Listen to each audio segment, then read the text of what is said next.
안녕하세요. 과학 쉽다입니다. 오늘도 채널을 방문하신 여러분을 환영합니다.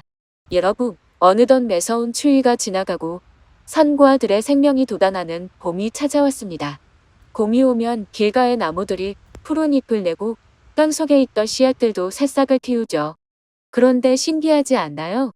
식물은 달력도 없고 날씨 예보도 보지 않는데 어떻게 봄이 온 걸 알고 깨어나는 걸까요? 오늘은 식물이 봄을 감지하는 원리와 씨앗이 발화하는 과정을 과학적으로 살펴보겠습니다.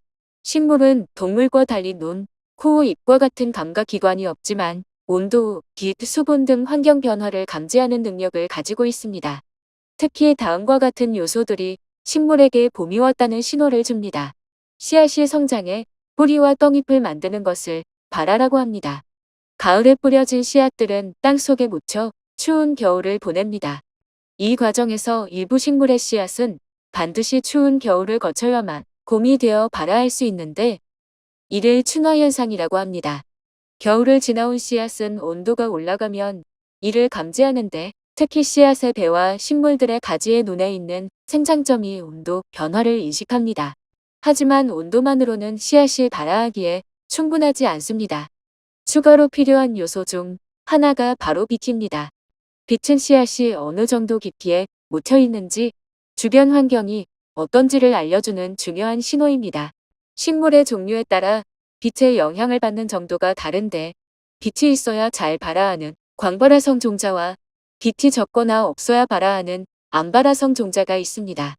광발화성 종자인 진달래, 철쭉, 베고니아는 땅 표면 가까이 묻혀 있어야 하고 암발화성 종자인 백일홍, 맨드라미, 토마토는 상대적으로 깊이 묻혀야 발화가 잘 됩니다. 하지만 암발화성 종자의 씨앗도 너무 깊이 묻히면 산소 공급이 원활하지 않아 발화가 어렵습니다. 마지막으로 필요한 요소는 물입니다. 봄이와 날씨가 따뜻해지면 겨우내 얼었던 땅이 녹고 봄비가 내리면서 토양에 수분이 많아집니다. 씨앗은 수분을 흡수해야 발화할 수 있으며 물을 충분히 흡수하면 씨앗 내부의 호르몬과 효소들이 활성화됩니다. 이 과정에서 저장된 영양소가 분해되어 새싹이 자라는 데 필요한 에너지를 공급하게 됩니다. 세 가지 조건이 충족되면 씨앗은 본격적으로 발화합니다. 거미와 씨앗에 충분한 온도와 빛, 수분이 공급되면 씨앗 내부에서 식물 호르몬과 가수분해 효소들이 활성화되고 에너지를 만들기 위해 호흡을 시작합니다. 호흡을 시작한 식물의 씨앗은 배유 또는 자엽에 저장된 탄수화물, 지방 등을 분해해 단과 지방산으로 바꿔 새싹이 자라는 데 필요한 에너지를 공급합니다.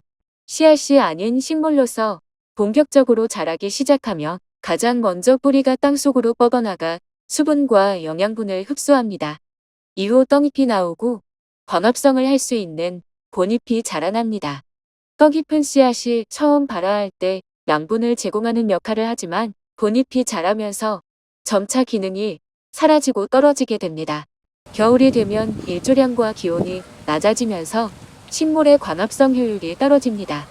이에 따라 생존을 위한 에너지를 최소화하기 위해 식물 호르몬인 아부시스산이 분비되어 낙엽을 만들고 휴면 상태로 들어갑니다.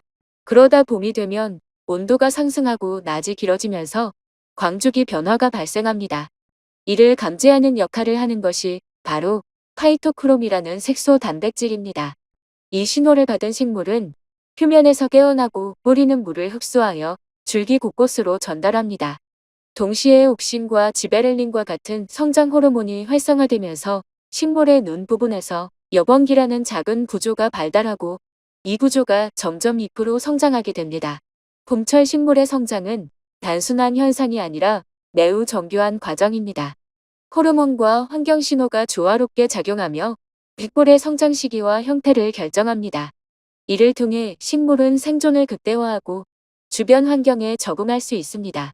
그런데 최근 기후 변화로 인해 봄이 점점 일찍 오거나 예상보다 늦어지는 현상이 나타나고 있습니다. 이로 인해 식물의 발화 시기와 개화 시기가 달라지면서 생태계에도 변화가 생기고 있습니다. 예를 들어 벚꽃 개화 시기가 점점 앞당겨지고 있으며 농작물의 성장 패턴도 변화하고 있습니다. 이러한 변화는 곤충, 새, 다른 동식물에게도 영향을 미쳐 생태계 균형을 흔들 수 있습니다. 식물은 온도, 빛, 수분 등 다양한 환경 신호를 감지하여 봄이 왔음을 인식하고 씨앗에서 새싹으로 자라나 꽃을 피웁니다. 우리가 자연을 세심히 관찰하면 이러한 변화의 원리를 더 깊이 이해할 수 있죠. 겨울이 가고 봄이 오고 있습니다. 여러분도 주변에서 가장 먼저 싹을 틔우는 식물이 무엇인지 찾아보면서 봄에만 느낄 수 있는 작은 즐거움을 만끽해 보세요. 끝까지 시청해 주셔서 감사합니다.